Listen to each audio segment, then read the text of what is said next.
유럽의회가 발칵 뒤집히는 사건이 발생했습니다. 무려 50억 유로에 달하는 막대한 예산을 투입했음에도 불구하고 왜 우리는 수많은 사망자를 내며 고통받고 있는데 한국은 멀쩡한 상태를 유지하는 것일까요? 영국에서는 폭염으로 인한 사망자가 15천 명에 육박했으나 한국은 사망자 수가 0명이라는 충격적인 통계가 발표되었습니다. 동일한 폭염 상황이었을까요? 아닙니다.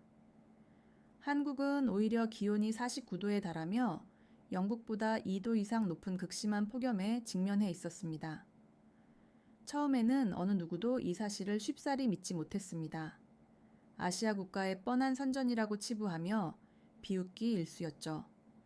그러나 일주일 후 영국 케임브리지 대학 학생들이 직접 촬영하여 올린 충격적인 영상 하나가 영국 전역을 뒤흔들었습니다.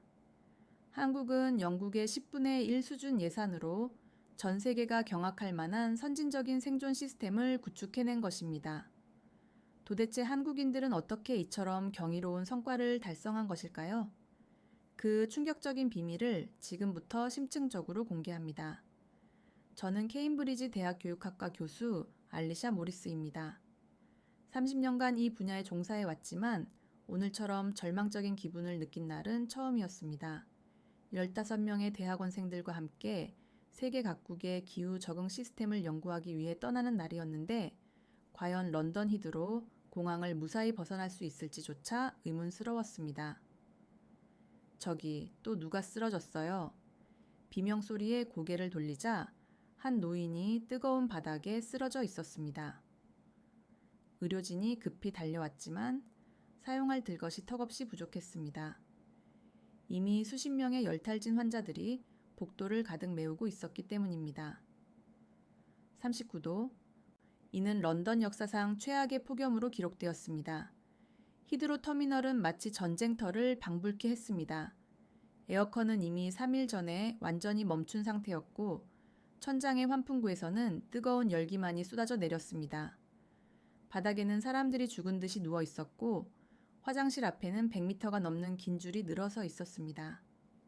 교수님, 학생 다니엘이 헐떡이며 달려왔습니다. 방금 들었는데요. 두 번째 활주로에서 비행기 타이어가 폭발했대요. 아스팔트가 녹아서 들러붙은 거래요. 이튼 칼리지 출신인 그는 평소라면 완벽한 매너를 자랑했겠지만 지금은 얼굴이 토마토처럼 빨갛고 명품 셔츠는 땀으로 흠뻑 젖어 있었습니다. 바로 그때 공항 전체에 사이렌이 울려 퍼졌습니다. 긴급 상황입니다. 터미널 3에서 화재가 발생했습니다. 방송이 갑자기 끊겼습니다. 정전이었습니다.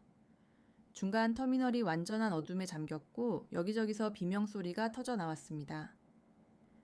비상등이 켜졌지만 공포에 질린 군중들이 출구로 몰려가기 시작했습니다. 이쪽으로. 저는 학생들을 이끌고 직원 통로로 급히 향했습니다. 다행히 10분 후 전기가 다시 들어왔지만 혼란 상황은 계속해서 이어졌습니다. 출발 안내판 앞에 도착했을 때 저는 충격으로 인해 숨이 막히는 듯 했습니다.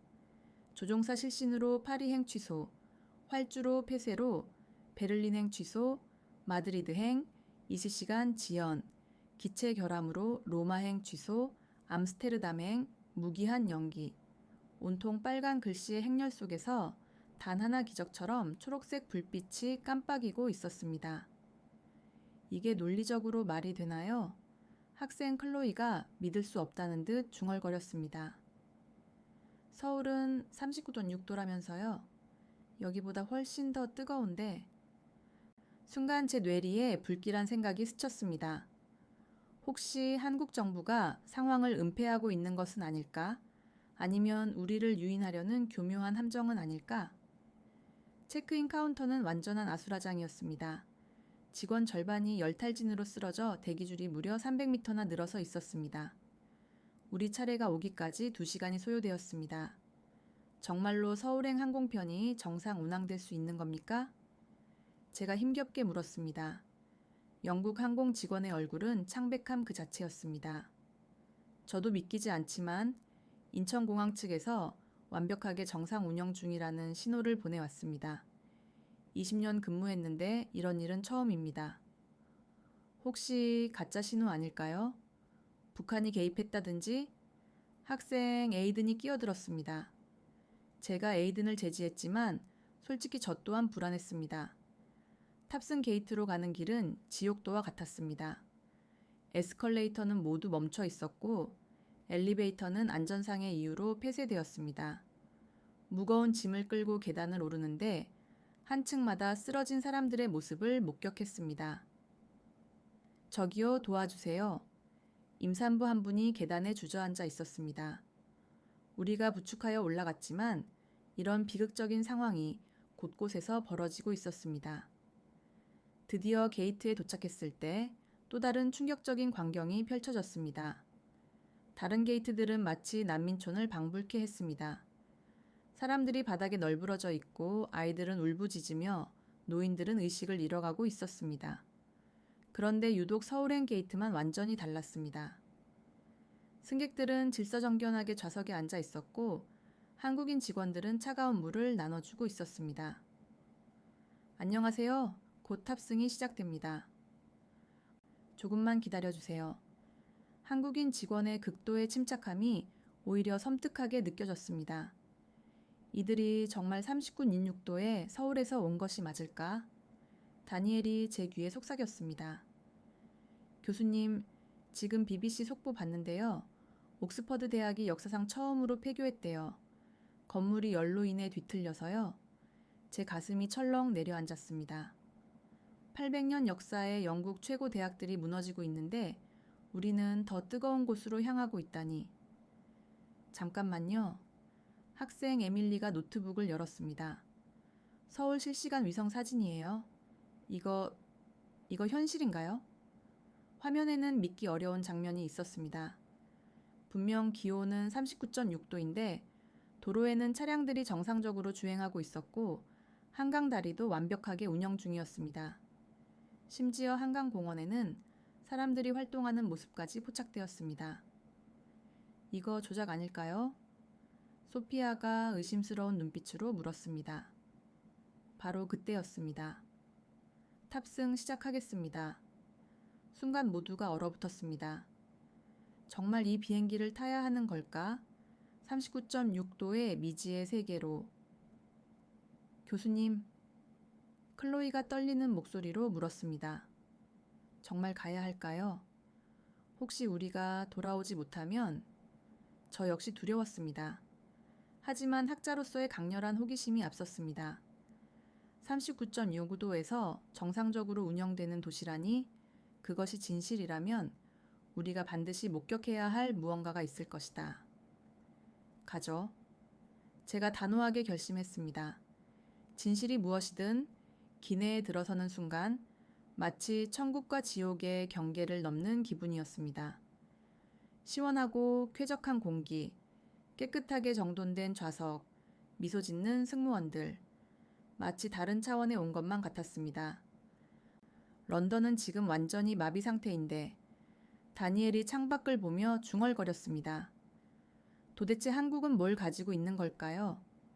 기장 방송이 흘러나왔습니다. 안녕하세요. 현재 서울 기온은 49.7도입니다. 기내가 술렁였습니다. 하지만 걱정하지 마십시오. 인천공항은 완벽하게 작동하고 있습니다. 저희가 안전하게 모시겠습니다. 이륙하는 순간 창밖으로 잿빛의 런던이 보였습니다. 검은 연기가 도시 곳곳에서 피어오르고 있었고 템스강은 갈색으로 변해 있었습니다. 저게 우리의 현실이야. 에이든이 쓸쓸하게 말했습니다. 그리고 우리는 미지의 세계로 힘차게 날아오르고 있었습니다. 49.1도의 서울. 그곳에는 과연 무엇이 기다리고 있을까요?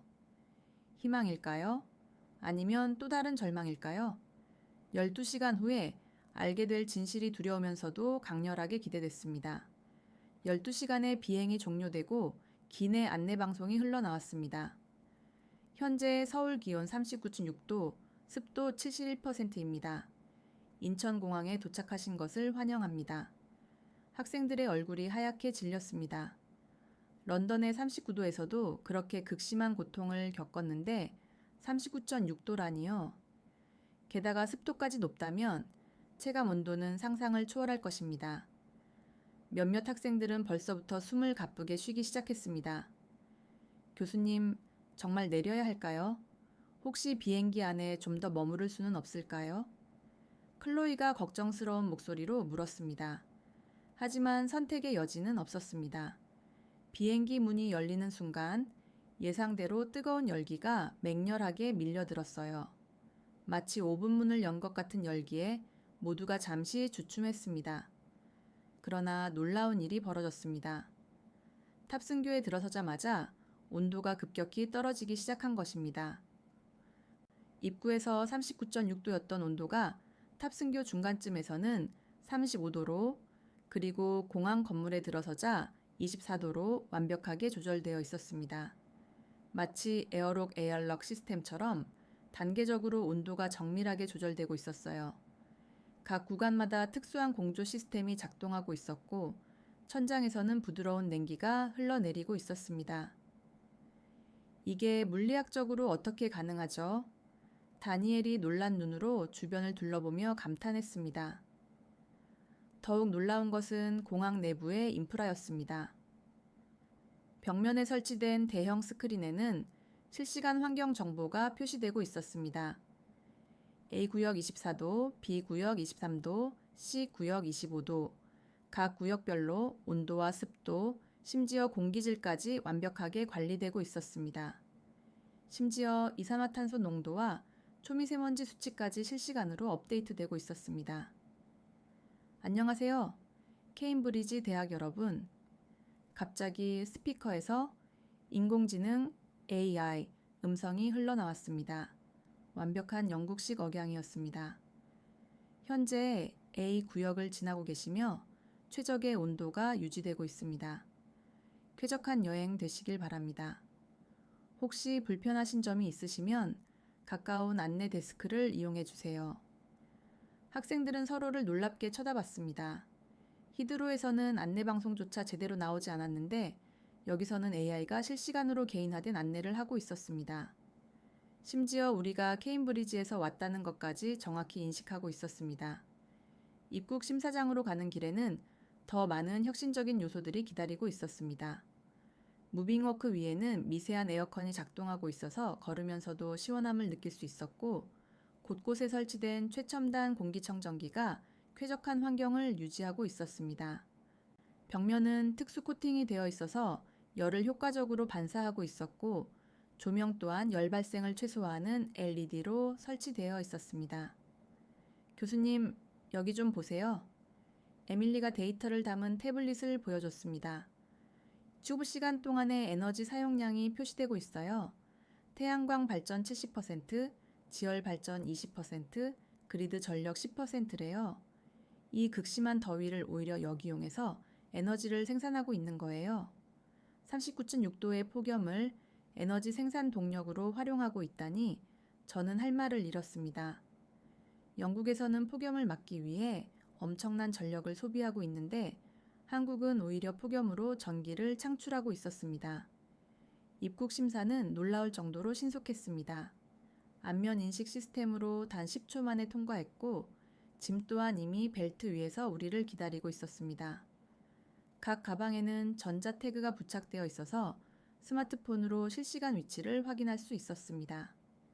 히드로에서는 짐을 찾는 데만 1시간이 소요되었는데 말입니다. 실례합니다만 제가 공항 직원에게 물었습니다. 정말 바깥 기온이 39.6도가 맞나요? 여기는 너무나 쾌적해서요. 직원이 미소를 지으며 대답했습니다. 네, 맞습니다. 지금 시로의 온도는 49.2도입니다. 하지만 저희는 20년 전부터 준비해 왔습니다. 폭염은 피할 수 없지만 대비할 수 있으니까요. 인천공항은 세계 최초로 완전 기후 독립형 공항을 구현했습니다. 20년 전부터요? 소피아가 깜짝 놀라 물었습니다. 네, 2005년 첫 폭염 대란 이후 국가적 차원에서 대규모 준비를 시작했습니다. 건물 설계부터 에너지 시스템까지 모든 것을 혁신적으로 바꿨죠. 처음엔 천문학적인 비용이 들었지만 지금은 오히려 에너지를 외부로 수출하고 있습니다. 공항철도를 타러 가는 길에 또 한 번의 놀라움이 있었습니다. 지하로 내려가는 에스컬레이터마다 온도가 미세하게 조절되어 낮아졌고 플랫폼에 도착했을 때는 22도의 완벽한 온도였습니다. 각 층마디 압력 차이를 이용한 자연 환기 시스템이 작동하고 있었어요. 이건 마치 마법 같아요. 클로이가 감탄했습니다. 런던 지하철은 여름에 40도가 넘는데 에어컨도 없고 환기도 안 되는데 열차 내부는 더욱 인상적이었습니다. 각 좌석마다 개인 공조 시스템이 있었고 창문은 특수 코팅으로 열을 차단하면서도 투명도는 완벽했습니다. 천장에는 현재 실내 온도 22도, 쾌적지수 최상이라는 표시가 떠 있었습니다. 좌석에는 개인별 온도 조절기가 있어서 탑승객 각자의 천에 맞게 조절할 수 있었습니다. 서울로 향하는 동안 창밖 풍경 또한 경이로웠습니다. 고속도로 위에는 거대한 차양막이 설치되어 있었고 건물들은 모두 밝은 색으로 칠해져 있었습니다. 이는 열 반사를 최대화한 설계였습니다. 도로변에는 미스트 분사 시설이 일정 간격으로 설치되어 있었고 태양광 패널로 덮인 방음벽이 끝없이 이어졌습니다. 교수님, 우리가 뭔가 크게 착각하고 있었던 것 같아요. 다니엘이 조용히 말했습니다. 한국이 이 정도일 줄은 우리보다 최소 20년은 앞서 있는 것 같아요. 정말 그랬습니다. 우리는 여전히 한국을 개발도상국 수준으로 생각하고 있었는데 적어도 기후대응 분야에서는 우리보다 훨씬 선진적이었습니다. 아니, 어쩌면 세계 최고 수준일지도 모른다는 생각이 들었습니다. 다음 날 새벽 5시, 저는 쉽게 잠을 이룰 수 없었습니다. 시차 적응 문제도 있었지만 무엇보다 강렬한 궁금증이 저를 잠들지 못하게 했습니다.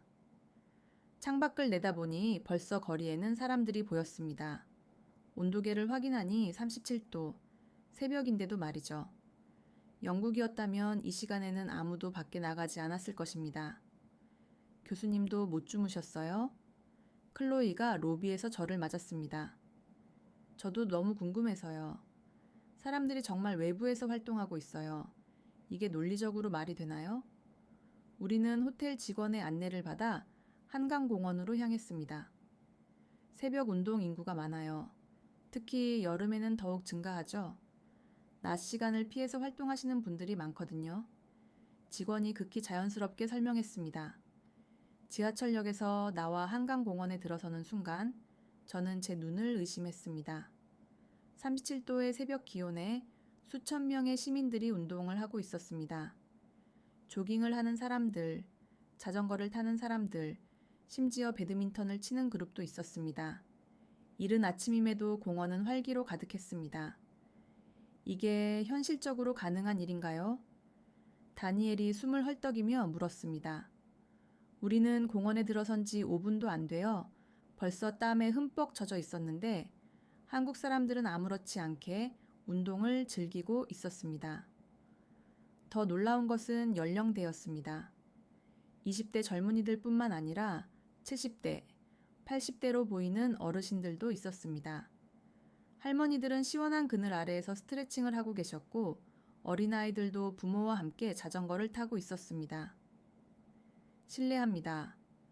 제가 조깅을 마친 한 시민에게 물었어요. 40대 정도로 보이는 여성이었는데 숨도 크게 차지 않은 침착한 상태였습니다.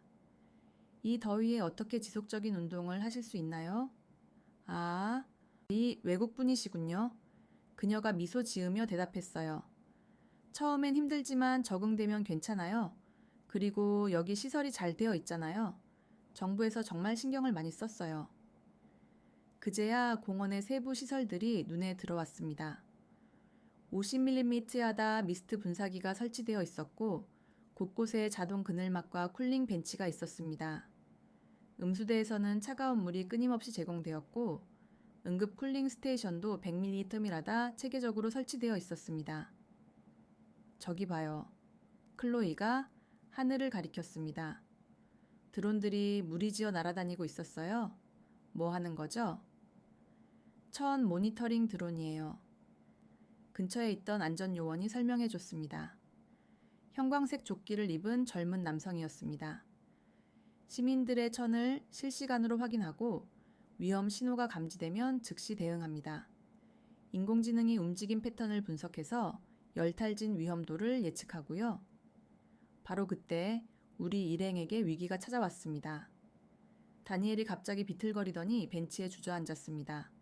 얼굴이 창백해지고 식은땀이 흐르기 시작했습니다. 전형적인 열탈진 초기 증상이었죠. 다니엘, 제가 다급히 달려갔지만 저보다 더 빠른 사람이 있었습니다. 형광 조끼를 입은 안전요원이 불과 30초 만에 도착했습니다. 마치 처음부터 우리를 관찰하고 있었던 것처럼 신속했어요. 그는 침착하게 가방에서 응급 장비를 꺼냈습니다. 먼저 특수 제작된 쿨링 조끼를 다니엘에게 입혔습니다.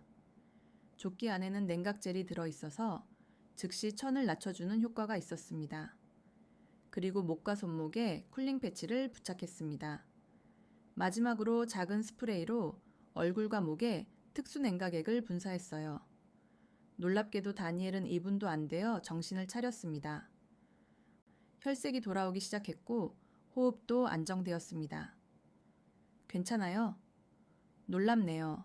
벌써 몸이 편해졌어요. 다니엘이 경이로운 표정으로 말했습니다. 안전요원이 미소 지으며 설명했습니다. 열탈진 초기 증상이었어요. 여기서는 흔한 일이죠. 특히 처음 오신 분들은 더 그래요. 드론이 천 상승을 감지해서 긴급 알림을 보냈어요. 어떻게 이렇게 빨리 오셨죠? 제가 물었어요. 저는 200km 떨어진 곳에 있었는데 드론이 정확한 위치를 알려줬어요. 공원 전체에 50명의 전문 안전요원이 배치되어 있고 평균 도착 시간은 1분 이내입니다. 그는 우리에게 휴대용 쿨링 키트를 나눠주었습니다. 작은 파우치 안에는 쿨링 스프레이, 전해질 음료, 청개, 그리고 응급 처치 가이드가 들어있었습니다. 이거 가지고 다니세요. 그리고 30분마다 쉬어주시고 물은 15분마다 마셔주세요. 앱을 다운받으시면 실시간으로 천 관리 알림을 받을 수 있어요. 이 모든 게 무료인가요? 소피아가 믿을 수 없다는 표정으로 물었어요. 당연하죠. 시민 안전은 기본권이니까요. 정부가 해야 할 가장 기본적인 책무잖아요. 안전요원의 대답이 너무나 자연스럽게 들렸습니다. 우리는 조심스럽게 공원을 더 깊이 둘러봤습니다. 강변에는 쿨링 터널이 설치되어 있어서 시원한 바람이 불어왔고 운동기구마다 자동 그늘막이 설치되어 있었습니다. 벤치도 특수 소재로 제작되어 뜨겁지 않았고 바닥재도 열반사 코팅이 되어 있었습니다. 교수님, 이거 보세요. 에밀리가 핸드폰을 보여줬습니다. 한강공원 앱이 있어요. 실시간 온도, 습도, 자외선 지수, 그리고 본인 위치에서 가장 가까운 쿨링 스테이션까지 다 나와요. 심지어 개인 건강 정보를 입력하면 맞춤형 운동 가이드도 제공해요. 저는 런던의 템스 강변을 떠올렸습니다. 런던의 자랑이던 그곳은 지금 폭염으로 출입이 통제되고 있었죠. 강변 산책로는 아스팔트가 녹아내려 폐쇄됐고 벤치는 뜨거워서 앉을 수도 없었습니다. 그런데 여기서는 더 높은 온도에도 시민들이 평온하게 일상을 즐기고 있었습니다. 우리가 무엇을 놓치고 있었던 걸까요? 제가 혼잣말처럼 중얼거렸습니다. 준비와 시스템이요. 다니엘이 대답했습니다. 열탈진에서 회복한 그의 눈빛이 결연하게 달라져 있었습니다. 우리는 폭염을 막으려고만 했지 함께 사는 방법은 생각하지 못했어요. 한국은 폭염을 인정하고 적응하는 길을 선택한 거예요. 셋째 날, 우리는 서울대학교를 방문하기로 했습니다. 최민준 교수님이 직접 안내를 맡아주셨어요. 50대 중반의 온화한 인상을 가진 분이었는데 케임브리지에서 박사 학위를 받으신 분이라 영어가 완벽하게 유창했습니다. 솔직히 기대보다는 걱정이 앞섰습니다. 39.6도에서 어떻게 정상적인 교육 활동이 가능할까? 걱정 마세요.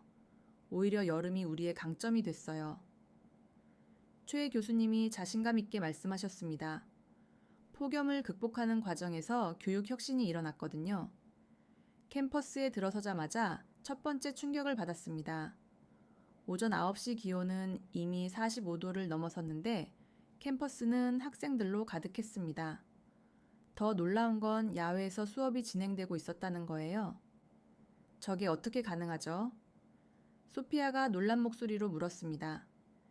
교육학 박사 과정생인 그녀는 평소 침착했지만 이 광경 앞에서는 입을 다물지 못했습니다. 거대한 돔 형태의 구조물 아래에서 세미나가 진행되고 있었어요. 투명한 돔이었지만 태양열은 완벽하게 차단하고 있었고 내부에는 시원한 바람이 순환하고 있었습니다.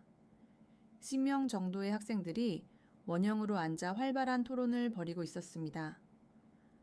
서머 다이내믹 돔, 텔모 다이내믹 돔이에요.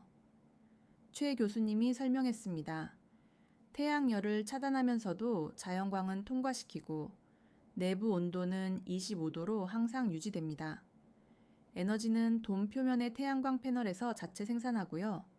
설치 비용이 다소 들었지만 지금은 전기를 남아서 팔고 있습니다. 얼마나 많이 설치되어 있나요? 다니엘이 물었습니다. 캠퍼스 전체에 410개가 있어요. 각각 100명까지 수용 가능하고 예약 시스템으로 운영됩니다. 여름 학기에는 24시간 오픈해요. 우리는 중앙도서관으로 향했습니다. 입구에는 24시간 365일 열린 도서관이라는 표지판이 보였어요. 새벽에도 학생들이 있나요?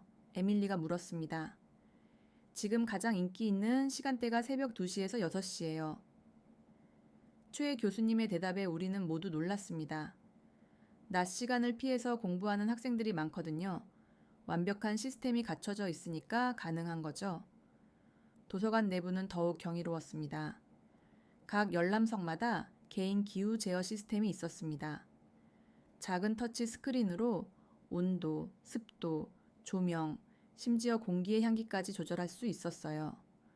학생들은 반팔 차림으로 편안하게 공부하고 있었고 곳곳에서 노트북 키보드 소리가 경쾌하게 울렸습니다. 이건 우리 케임브리지 도서관보다 훨씬 앞선 시설이에요. 데이터 분석 전문가인 에밀리가 인정할 수밖에 없었습니다. 그녀는 도서관의 시스템을 하나하나 확인하며 감탄을 금치 못했습니다.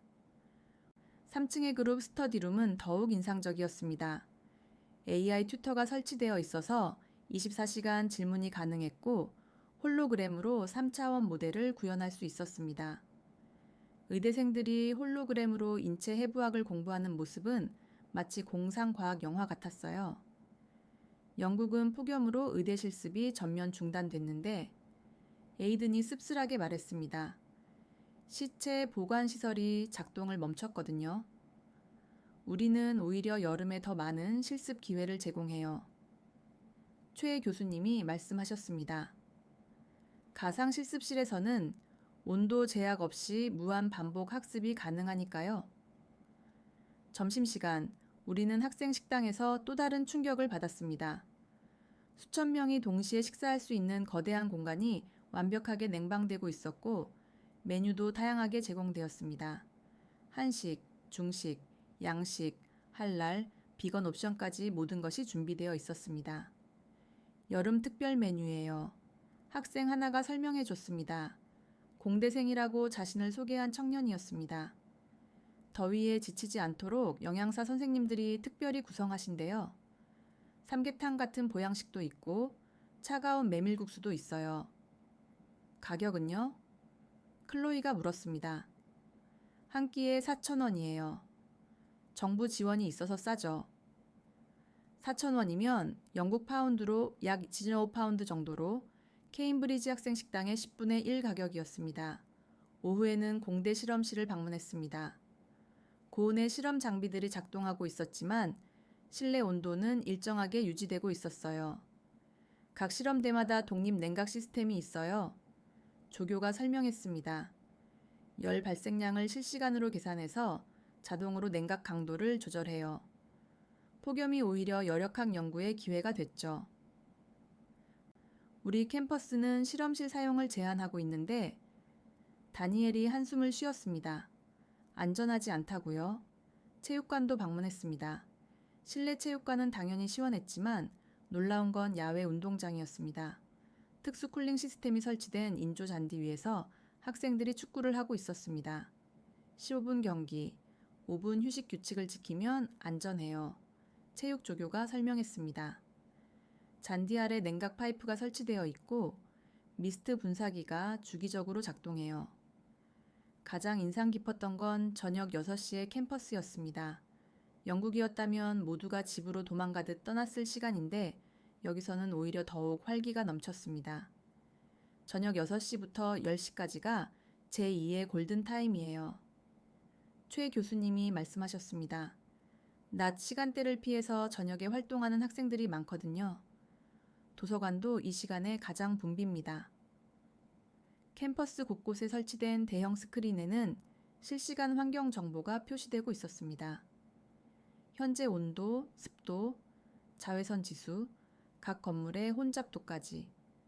학생들은 이 정보를 보고 동선을 계획한다고 했습니다.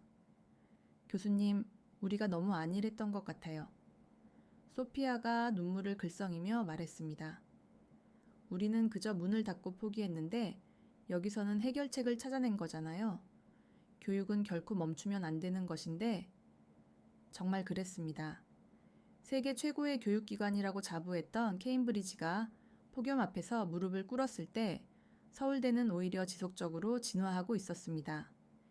기후 위기를 교육 혁신의 기회로 만든 것입니다. 그날 밤 호텔로 돌아온 우리는 깊은 토론에 빠졌습니다. 10년이에요. 아니 어쩌면 20년. 에밀리가 데이터를 분석하며 말했습니다. 한국이 우리보다 최소 10년은 앞서 있어요. 단순히 시설만이 아니라 사고방식 자체가 다른 차원이에요. 단순히 기술의 문제가 아니에요. 다니엘이 덧붙였습니다. 사고방식 자체가 달라요. 우리는 폭염을 적으로 봤지만 그들은 함께 살아갈 대상으로 본 거예요. 저는 창밖을 바라봤습니다. 밤 12시가 넘었는데도 서울의 불빛은 꺼지지 않고 있었습니다. 캠퍼스에서는 여전히 학생들이 열심히 공부하고 있을 거예요. 39.6도의 폭염 속에서도 교육은 계속되고 있었습니다. 우리가 배워야 해요. 제가 말했습니다. 자존심을 버리고서라도요. 교육의 미래가 걸린 문제입니다. 넷째 날 저녁, 우리는 호텔 라운지에 모여 그동안의 경험을 정리하고 있었습니다. 학생들은 각자 목격한 것들을 열정적으로 기록하고 있었고 일부는 SNS에 사진과 영상을 올리고 있었습니다. 다니엘은 열탈진에서 즉각 회복된 영상을, 클로이는 새벽 한강공원의 활기를, 소피아는 24시간 붐비는 도서관을 포스팅했습니다. 교수님, 이거 보세요. 갑자기 클로이가 태블릿을 들고 달려왔습니다. 얼굴이 창백해져 있었습니다. BBC 9시 뉴스예요. 화면에는 충격적인 헤드라인이 떠 있었습니다. 한국의 교묘한 프로파간다, 선전, 케임브리지 학생들이 속고 있다. 뭐라고? 다니엘이 화면을 빼앗아 들었습니다. 이게 무슨 헛소리야? 뉴스 앵커가 심각한 표정으로 말하고 있었어요. 한국 정부가 외국 교육 관계자들을 초청해 조작된 현실을 보여주고 있다는 의혹이 제기됐습니다. 전문가들은 30시에쯤 6도에서 정상적인 도시 운영은 물리학적으로 불가능하다고 지적하고 있습니다. 이어서 자칭 기후 전문가라는 사람이 나와 떠들기 시작했습니다. 트위드 재킷을 입은 노교수였는데 옥스퍼드 대학 명예교수라는 자막이 떠 있었습니다. 한국이 보여준 것은 모두 연출입니다. 특정 구역만 냉방을 하고 고용된 배우들이 시민인 척 연기한 겁니다. 순진한 영국 학생들이 완전히 속아 넘어간 거죠. 아시아 국가들의 전형적인 속임수입니다. 이게 무슨 망발이에요. 소피아가 분노하며 소리쳤습니다. 평소 조용한 그녀가 이렇게 화내는 건 처음이었습니다. 더 화가 나는 건 다음 장면이었습니다. 화면에 우리 학생들이 찍은 사진들이 나왔는데 조작이라는 빨간 도장이 찍혀 있었습니다. 한강공원 영상에는 CTG 컴퓨터 그래픽, 철이라는 자막이, 서울대 도서관 사진에는 세트장이라는 설명이 붙어 있었습니다. 심지어 온도계도 조작했을 가능성이 높습니다. 전문가가 계속 떠들었어요. 디지털 온도계는 얼마든지 해킹할 수 있거든요. 케임브리지 학생들이 본 것은 모두 거짓입니다. 저 인간이 뭘 안다고? 에이든이 주먹을 붉게 쥐었습니다. 직접 와보지도 않고. 더 충격적인 건 인터뷰 내용이었습니다. 기자가 물었습니다. 그럼 왜 한국이 이런 속임수를 쓴다고 생각하십니까? 간단합니다. 국가 이미지 세탁이죠. 개발도상국들이 흔히 쓰는 수법입니다. 서구 지식인들을 초청해서 가짜를 보여주고 그들의 권위를 이용해 선전하는 거죠. 그때 다니엘의 전화가 울렸습니다. 어머니였습니다. 스피커폰으로 들리는 목소리는 분노로 가득 차 있었습니다. 다니엘, 당장 돌아와. 우리 가문의 명예에 먹칠을 하고 있잖아. 300년 전통의 우리 집안이 아시아 사기꾼들에게 놀아났다고 온 나라가 떠들썩해. 어머니, 제가 본 건 모두 사실이에요. 한국은 정말로 그만해. 너희가 사기꾼들에게 놀아난 거야. 당장 귀국하지 않으면 학비 지원을 끊겠어. 전화가 끊겼습니다. 다니엘의 얼굴이 창백해졌습니다. 이튼 칼리지 출신인 그에게 가문의 명예는 목숨만큼 중요한 것이었죠. 다른 학생들도 비슷한 내용의 연락을 받기 시작했습니다. 부모들, 지도교수들, 심지어 케임브리지 학장실에서도 연락이 왔어요. 모두가 우리를 비난하고 있었습니다. 알리샤 교수님, 즉시 학생들을 데리고 귀국하시기 바랍니다. 학장의 목소리는 얼음장처럼 차가웠습니다. 케임브리지의 명성에 해를 끼치고 있습니다. 하지만 학장님, 우리가 본 것은 enough. 내일 중으로 귀국하지 않으면 징계위원회를 소집하겠습니다. 전화가 끊겼어요. 30년 교수 생활에서 이런 일은 처음이었습니다. 우리가 바보인가요? 에이든이 주먹으로 테이블을 쳤습니다. 직접 겪은 것도 믿지 말라는 건가요? 에밀리는 노트북을 두드리고 있었어요. 보세요. 벌써 해시태그가 만들어졌어요. 한국사 기극, 케임브리지 의수치, 속은 학생들, 심지어 멍청한 알리샤 교수까지. 학생들의 SNS 계정에는 악성 댓글이 쏟아지고 있었습니다. 매국노들, 얼마 받았어? 명문대 다니는 게 부끄럽지도 않아. 케임브리지에서 퇴학시켜야 한다. 이래서 서구 언론의 힘이 무서운 거예요. 최민준 교수님이 안타까운 표정으로 말했습니다. 아무리 진실을 보여줘도 믿고 싶은 것만 믿는 사람들이 있어요. 클로이가 울기 시작했습니다. 우리가 뭘 잘못했어요? 진실을 말한 것뿐인데 왜 우리가 거짓말쟁이가 되어야 해요? 그때 다니엘이 벌떡 일어났습니다. 아니요. 우리가 가만히 있을 수는 없어요. 뭘 하려고? 제가 물었습니다. 반박 영상을 만들 거예요. 우리가 직접 찍은 증거들이 있잖아요. 첫 모니터링 드론, 5분 만에 회복된 제 영상, 새벽에도 가득한 도서관, 날짜와 시간이 찍힌 원본들이요. 맞아요. 소피아가 동의했습니다. 우리가 케임브리지 학생이잖아요. 증거와 논리로 싸우는 게 우리 방식이에요. 학생들이 하나둘 동참하기 시작했습니다. 각자가 찍은 영상과 사진, 정량화된 데이터를 모으기 시작했어요. 에밀리는 온도 데이터와 에너지 사용량을 그래프로 제작했고, 에이든은 병원 진료 기록을 체계적으로 정리했습니다. 근데 우리 말을 누가 믿어줄까요? 클로이가 걱정스럽게 물었습니다. 바로 그때 뜻밖의 전화가 걸려왔습니다. 안녕하세요? 알리샤 교수님. 저는 독일 제1공영방송 CDF의 안나 슈미트 기자입니다. 독일 공영방송이라니 모두가 숨을 죽였습니다. 저희는 한국 상황을 직접 확인하러 온 취재팀입니다. BBC 보도를 보고 의구심이 들어서요. 혹시 인터뷰가 가능할까요? 저는 학생들을 바라봤습니다. 모두의 눈이 희망으로 빛나고 있었습니다. 네, 가능합니다. 우리가 본 진실을 모두 말씀드리겠습니다. 다음 날 아침 독일 제1공영 방송 ZDF 취재팀이 호텔로 찾아왔습니다. 기자 안나와 카메라 감독 마르쿠스는 진지한 표정이었습니다. 솔직히 말씀드리면 저희도 처음엔 BBC 보도를 믿었어요. 안나가 말했습니다. 하지만 한국에 도착해서 직접 본 것들이 너무 충격적이어서 진실을 확인하고 싶었습니다. 무엇을 보셨나요? 제가 물었습니다. 프랑크푸르트 공항은 반쯤 마비 상태였는데 인천공항은 완벽하게 작동하고 있었어요. 그리고 새벽 4시에 명동거리에 사람들이 쇼핑하고 있더군요. 믿기 어려웠지만 모두 실제였어요. 인터뷰는 한강공원에서 시작됐습니다. 아침 6시인데도 기온은 이미 35도를 넘어섰고 공원에는 운동하는 시민들로 가득했어요. 다니엘이 첫 번째로 나서서 증언했습니다. 카메라 앞에서 그는 당당했어요.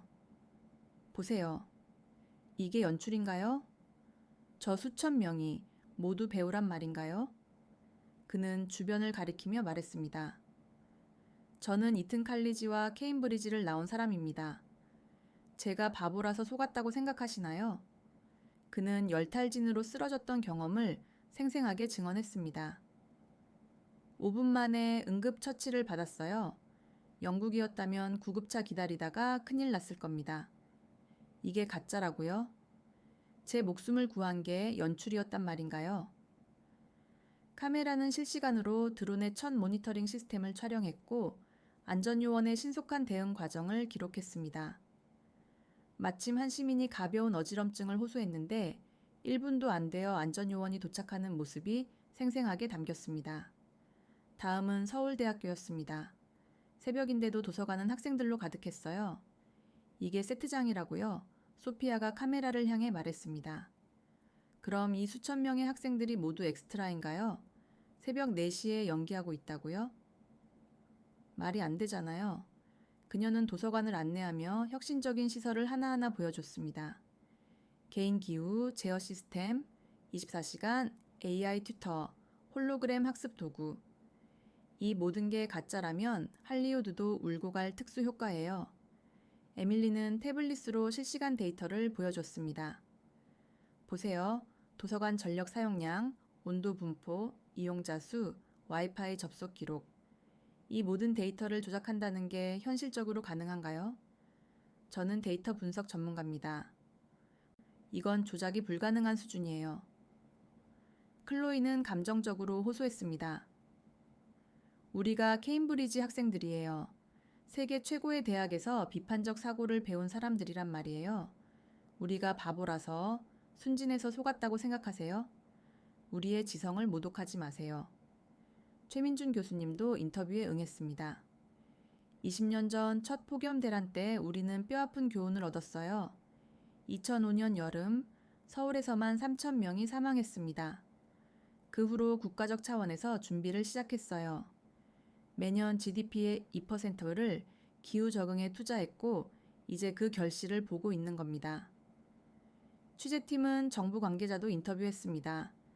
기후적응부 차관이 나와 구체적인 정책을 설명했어요. 우리는 폭염을 막을 수 없다는 걸 일찍 깨달았습니다. 대신 함께 살아가는 방법을 찾기로 했죠. 도시 설계, 건축 기준, 에너지 정책, 의료 시스템, 교육 과정까지 모든 것을 혁신적으로 바꿨습니다. 이게 하루아침에 된 게 아니에요. 병원 방문도 이어졌습니다. 에이든이 진료받았던 기록을 보여주며 설명했어요. 15분 만에 진단과 치료가 끝났어요. 비용은 영국의 20분의 1이었고요. 봐요. 여기 진료 기록이 다 있어요. 시간, 의사 이름, 처방 내역, 결제 영수증까지.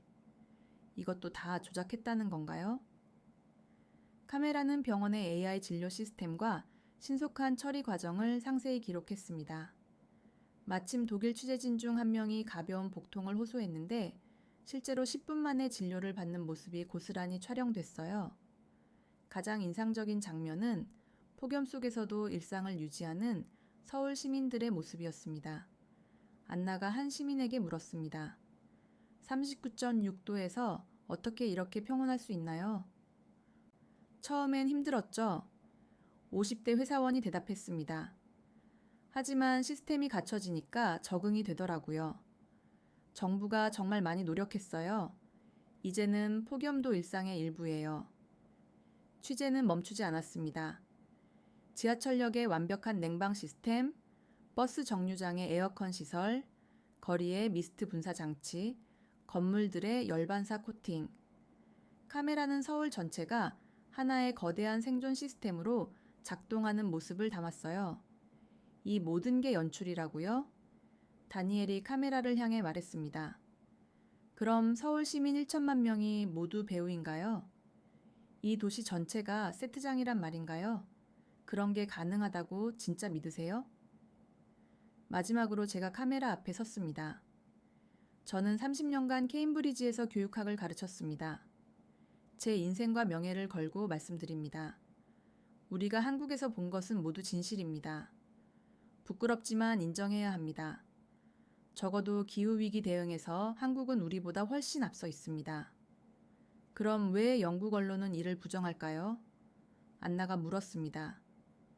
자존심 때문이죠. 다니엘이 씁쓸하게 웃었습니다. 대영 제국의 후예가 아시아의 작은 나라에게 배워야 한다는 걸 인정하기 싫은 거예요.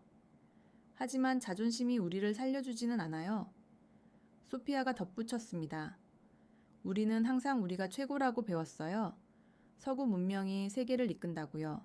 하지만 기후 위기 앞에서 우리는 무너졌고 한국은 살아남았어요.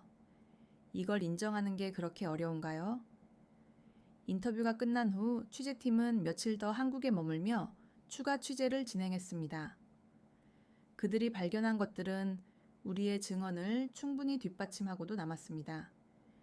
일주일 후 독일 스티리흐의 특집 다큐멘터리가 방영되었습니다.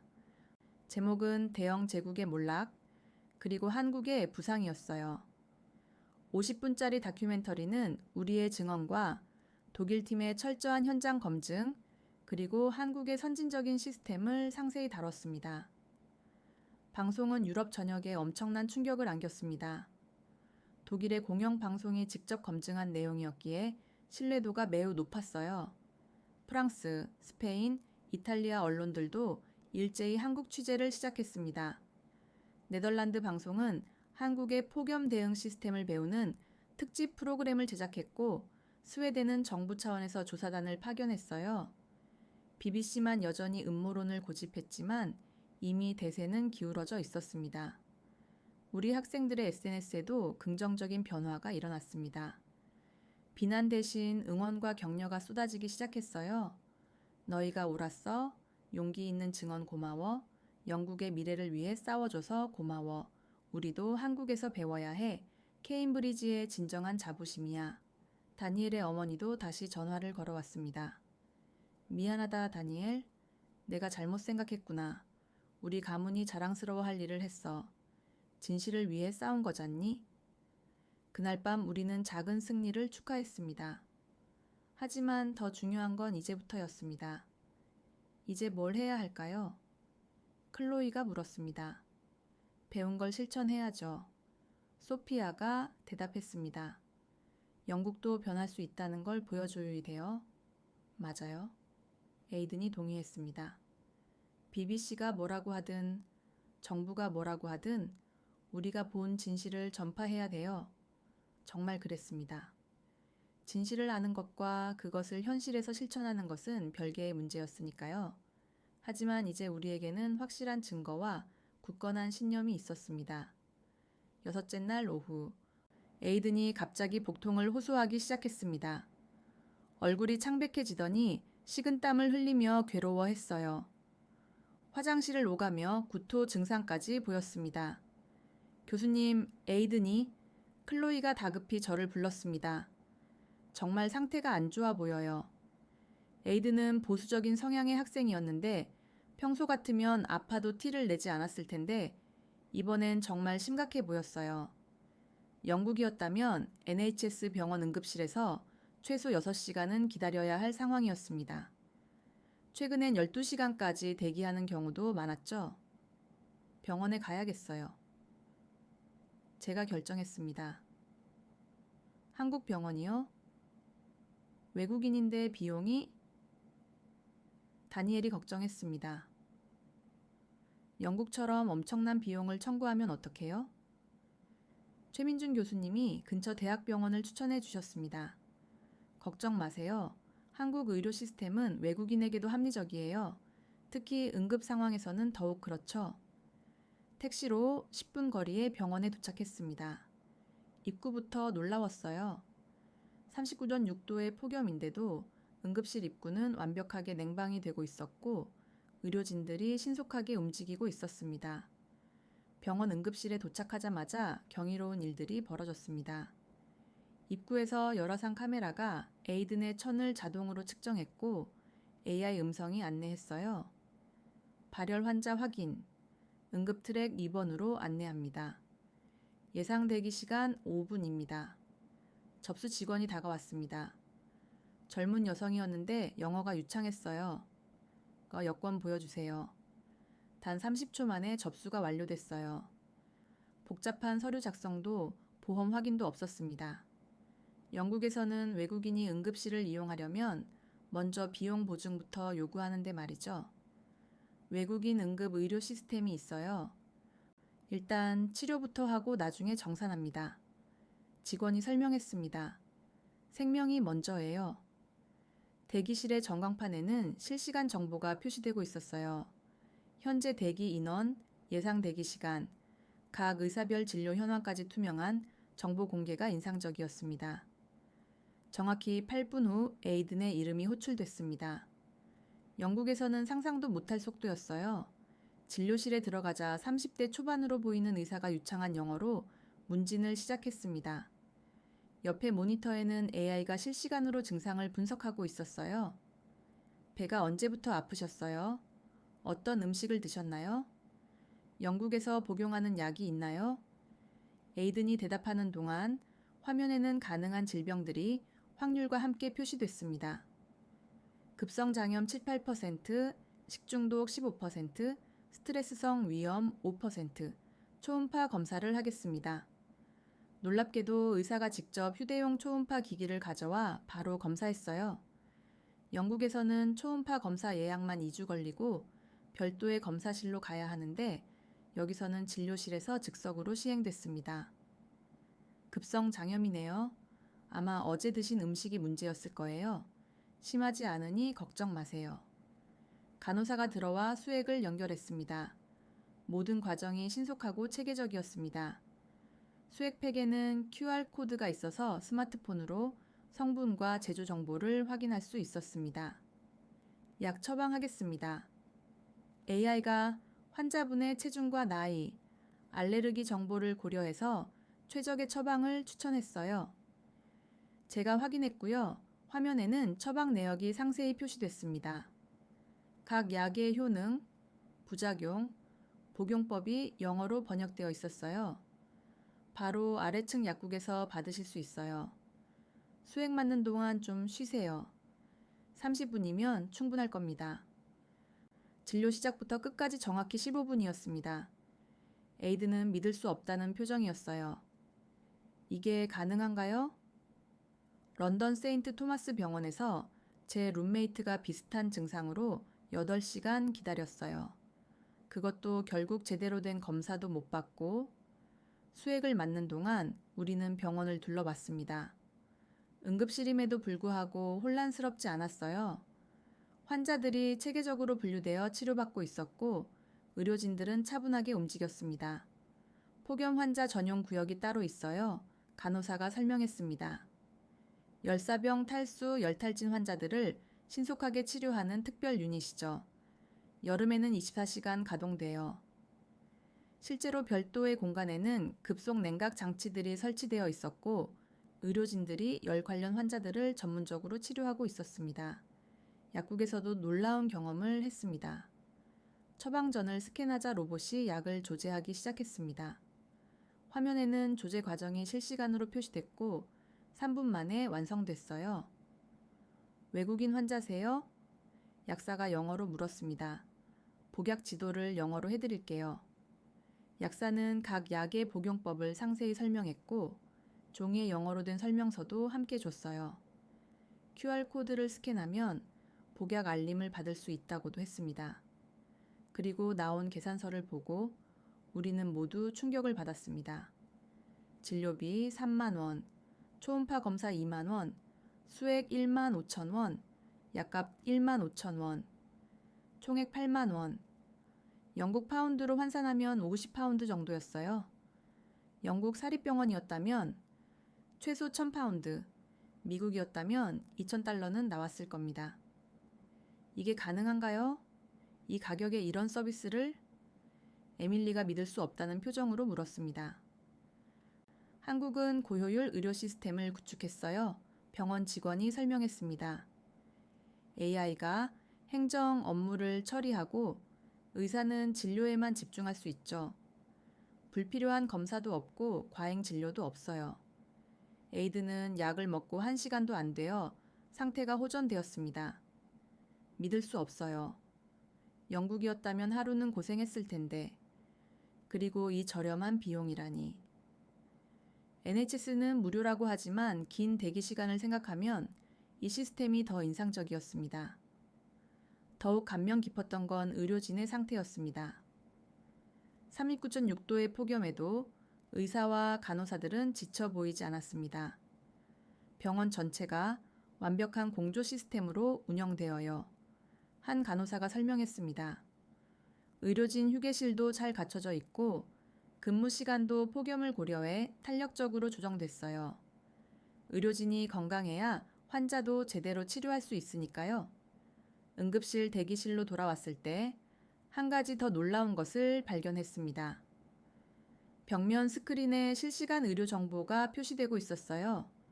오늘의 폭염 건강 팁, 열사병 초기 증상과 대처법, 수분 섭취 가이드, 응급실 이용 시 주의사항. 모든 정보가 한국어, 영어, 중국어, 일본어로 동시에 제공되고 있었습니다. 우리는 다문화 사회예요. 직원이 설명했습니다. 외국인도 우리 사회의 일원이니까 당연히 의료 서비스를 받을 권리가 있죠. 병원을 나오면서 우리는 깊은 성찰에 빠졌습니다. 이제 알겠어요. 에이든이 말했습니다. 왜 한국이 39.6도에서도 정상적으로 돌아가는지, 의료 시스템이 무너지면 도시도 무너져요. 한국은 그걸 알고 완벽한 의료 안전망을 구축한 거예요. 맞아요. 다니엘이 덧붙였습니다. NHS는 우리의 자부심이었지만 이제는 개혁이 필요해요. 한국에서 배워야 해요. 그날 저녁 영국에서 충격적인 뉴스가 전해졌습니다. 런던의 세인트 토마스 병원이 폭염으로 전면 폐쇄됐다는 소식이었습니다. NHS의 상징과도 같은 병원이 문을 닫은 겁니다.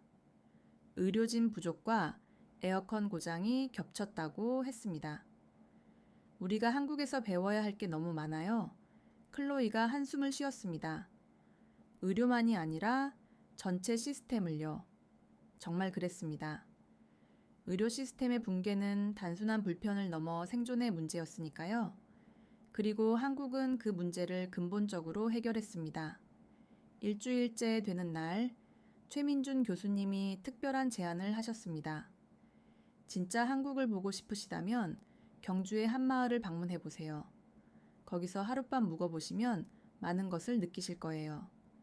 기술과 시스템도 중요하지만 결국은 사람이거든요.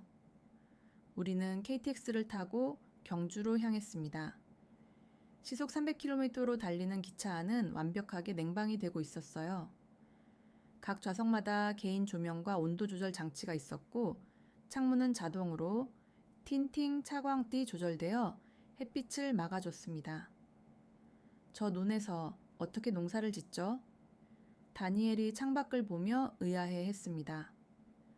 39.6도의 날씨에 푸른 논이 끝없이 펼쳐져 있었거든요. 스마트팜이에요. 옆자리에 한국인 승객이 설명해 줬습니다. 자동 관계 시스템과 드론을 이용해서 최소한의 인력으로 농사를 지어요. 농부들은 새벽과 저녁에만 일하고 낮에는 모니터링만 하죠.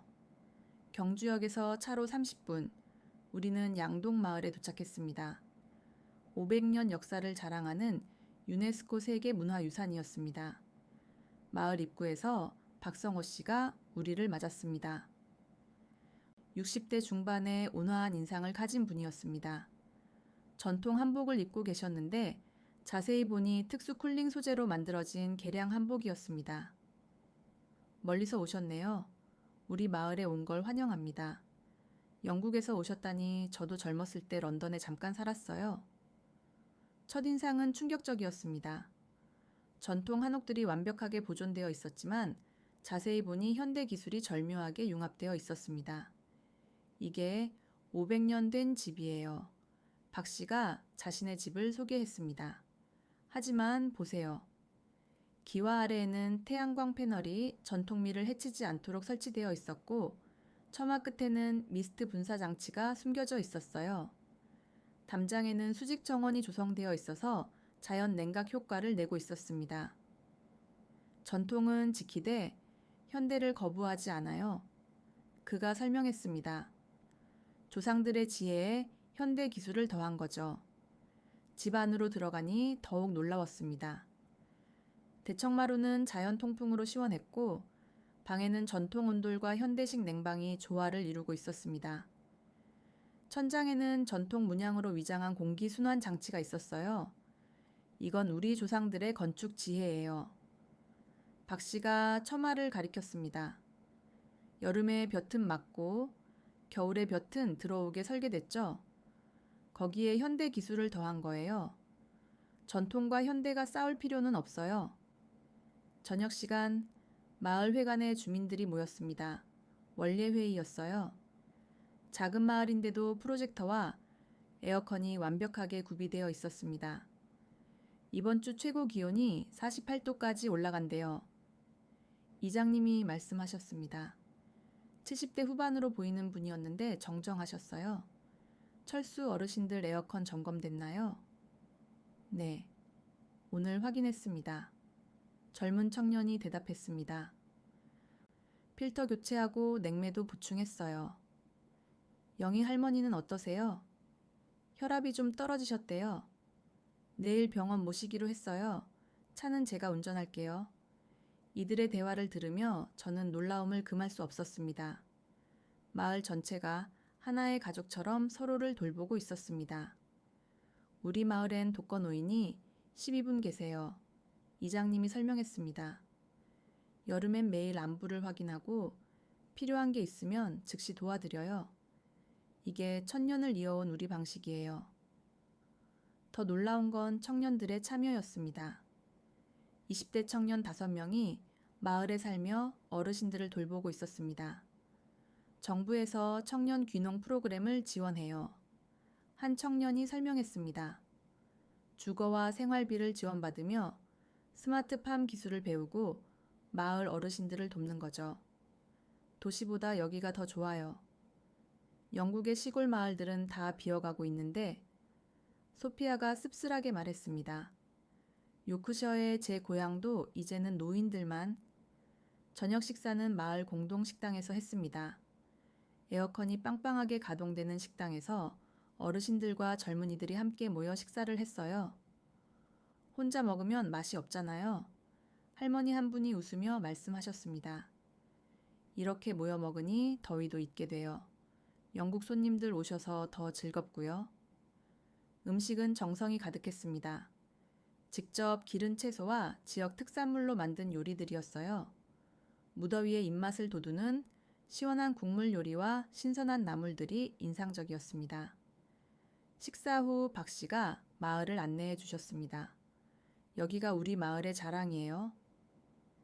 작은 건물이었는데 마을 폭염 대피소라는 간판이 붙어 있었습니다. 안에는 최신식 의료 장비와 응급처치 도구들이 갖춰져 있었습니다. 작년에 마을 기금으로 지었어요. 정부 지원금과 주민들이 모은 돈으로요. 혼자 사는 어르신들이 더위를 피할 수 있는 곳이죠.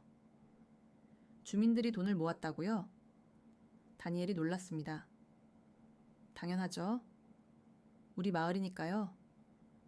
남의 일이 아니에요? 영국도 그렇지 않나요? 다니엘이 고개를 저었습니다. 우리는 책임을 정부가 다 해주길 기대하죠? 그날 밤 저는 박씨 댁 사랑방에서 잠을 잤습니다. 전통 한옥문으로 들어오는 바람이 시원했고 은은한 모기향 냄새가 정겨웠어요. 영국 분들은 개인주의가 강하다고 들었어요. 박 씨가 차를 따르며 말했습니다.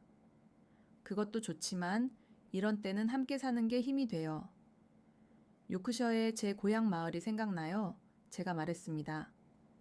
한때는 공동체가 살아 있었는데 이제는 각자 살기 바빠서요. 회복할 수 있어요. 박 씨가 위로했습니다. 우리도 잃어버렸다가 되찾은 거예요. 위기가 오히려 기회가 됐죠. 폭염이 우리를 다시 하나로 만들었어요.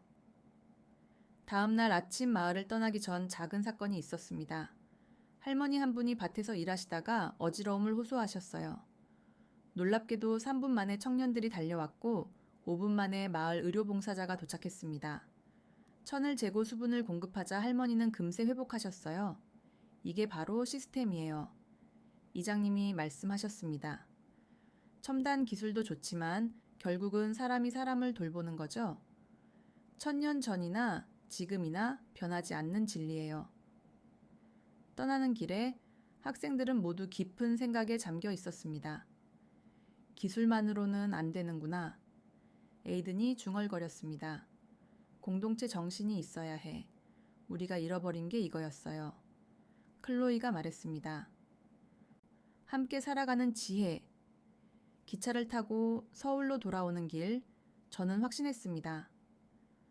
한국의 진짜 힘은 첨단 기술이 아니라 그것을 운영하는 사람들의 마음이었다는 것을, 그리고 그것이야말로 우리가 정말로 배워야 할 것이라는 것을요. 마지막 날 아침 호텔 로비에 모인 학생들의 표정은 착잡했습니다. 일주일 전 의구심 가득했던 얼굴들이 이제는 아쉬움으로 가득했어요. 아침 식사를 하면서도 학생들은 계속 한국에서의 경험을 공유했습니다. 정말 가야 해요. 클로이가 한숨을 쉬었습니다. 여기 남고 싶어요. 케임브리지로 돌아가면 또 그 혼란과 더위가 제일 충격적이었던 게 뭐였어요? 제가 물었습니다. 마지막 심층 토론 시간이었습니다. 시스템이요? 다니엘이 즉시 대답했습니다. 모든 게 연결되어 있고 완벽하게 작동해요. 개별 요소가 아니라 전체가 하나의 유기체처럼 움직이는 게 인상적이었어요. 저는 사람들이요. 소피아가 말했습니다. 39.6년 요도에서도 희망을 잃지 않는 모습이 인상적이었어요. 오히려 위기를 기회로 만드는 정신력이 대단했어요. 의료 시스템이요? 에이든이 자신의 경험을 떠올렸습니다. 15분 만에 치료받은 건 아직도 믿기지 않아요. 그리고 그 가격. NHS가 부끄러워졌어요. 에밀리는 노트북을 열어 그동안 수집한 데이터를 보여줬습니다. 한국의 폭염 사망률은 영국의 50분의 1이에요. 같은 기온인데도요. 에너지 효율은 3배 높고 의료 대기 시간은 10분의 1이에요. 교육 중단 일수는 없고요. 숫자가 모든 걸 말해주네요. 다니엘이 인정했습니다. 최민준 교수님이 작별 인사를 하러 오셨습니다. 어떠셨어요? 도움이 되셨나요? 도움이 된 정도가 아니에요. 제가 답했습니다. 인생관이 바뀌었습니다. 교육자로서, 연구자로서 완전히 새로운 관점을 갖게 됐어요. 학생들이 하나둘 자신의 다짐을 이야기하기 시작했습니다. 저는 박사과정을 한국에서 하고 싶어요. 다니엘이 말했습니다. 기후 적응 시스템을 제대로 배워서 영국에 적용하고 싶어요. 우리나라에도 할 수 있다는 걸 보여주고 싶어요. 저도요. 소피아가 동의했습니다. 교육이 위기 상황에서도 지속될 수 있다는 걸 배웠어요. 이걸 연구해서 영국 교육 시스템 개혁에 기여하고 싶어요. 저는 의료 시스템을 연구하고 싶어요. 에이든이 덧붙였습니다. NHS를 개혁하는 데 도움이 되고 싶어요. 한국의 효율성을 배워서요. 클로이는 눈물을 글썽였습니다. 저는 한국어부터 배울 거예요. 꼭 다시 올 거예요. 그리고 영국 사람들에게 진실을 알릴 거예요. 저는 빅데이터 분석을 통해 한국 모델을 연구할 거예요. 에밀리가 말했습니다. 숫자로 증명해서 누구도 부정할 수 없게 만들 거예요. 공항으로 가는 버스 안에서 저는 노트북을 열어 보고서를 쓰기 시작했습니다. 제목은 이미 정해져 있었어요. 생존을 위한 교육. 한국에서 배운다. 서문에 이렇게 썼습니다. 우리는 폭염을 적으로 규정하고 맞서 싸우려 했다. 하지만 한국은 함께 살아가는 방법을 찾았다. 이것이 근본적인 차이이다. 그들은 미래를 예측하는 대신 준비했고 개인의 노력보다 시스템의 힘을 믿었으며 경쟁보다 협력을 선택했다. 보고서는 결국 73페이지에 달했습니다. 온도 적응 시스템, 에너지 자립, 의료 대응, 교육 지속성, 그리고 무엇보다 공동체 정신까지. 각 부문별로 구체적인 정책 제언을 담았어요. 인천공항에 도착했을 때 학생들은 마지막까지 주변을 집중적으로 관찰하고 있었습니다. 저 온도 조절 시스템 좀 봐요. 에밀리가 감탄했습니다. 들어올 때는 몰랐는데 정말 정교해요. 각 구역마다 압력 차이를 이용한 자연 대류 시스템이 있어요. 저 직원들 표정 좀 봐요. 클로이가 말했습니다. 39.6도인데도 웃고 있어요. 시스템이 완벽하게 갖춰져 있으니까 스트레스가 없는 거예요. 출국 수속을 밟으면서도 아쉬움은 계속됐습니다. 케임브리지로 돌아가면 또 그 더위와 혼란이겠죠? 에이든이 우울하게 말했습니다. 도서관은 문을 닫았을 거고 기숙사는 찜통일 거고 그래서 우리가 바꿔야죠. 다니엘이 단호하게 말했습니다. 배운 걸 실천해야 해요. 우리가 시작하는 거예요. 비행기를 기다리는 동안 저는 학생들에게 마지막 과제를 주었습니다. 각자 한국에서 배운 것 중 영국에 당장 적용할 수 있는 걸 하나씩 제안해 보세요. 학생들이 진지하게 생각하기 시작했습니다. 커뮤니티 쿨링 센터요. 클로이가 먼저 말했습니다. 동네마다 하나씩만 있어도 큰 도움이 될 거예요. 교회나 도서관을 활용하면 돼요. 대중교통 실시간 온도 정보요. 소피아가 제안했습니다. 간단한데 효과적일 거예요. 앱 하나만 만들면 되니까. 학교 비상 대응 프로토콜이요. 다니엘이 덧붙였습니다. 한국처럼 체계적으로 만들면 돼요. 매뉴얼 만들고 정기적으로 훈련하고. 의료 트리아지 시스템이요. 에이든이 말했습니다. AI를 활용하면 대기 시간을 크게 줄일 수 있어요. 데이터 통합 플랫폼이요. 에밀리가 제안했습니다. 모든 정보를 실시간으로 공유하는 시스템이 필요해요. 탑승 시간이 가까워졌습니다. 학생들이 하나둘 일어서는데 모두의 눈가가 붉어져 있었습니다. 교수님, 클로이가 말했습니다.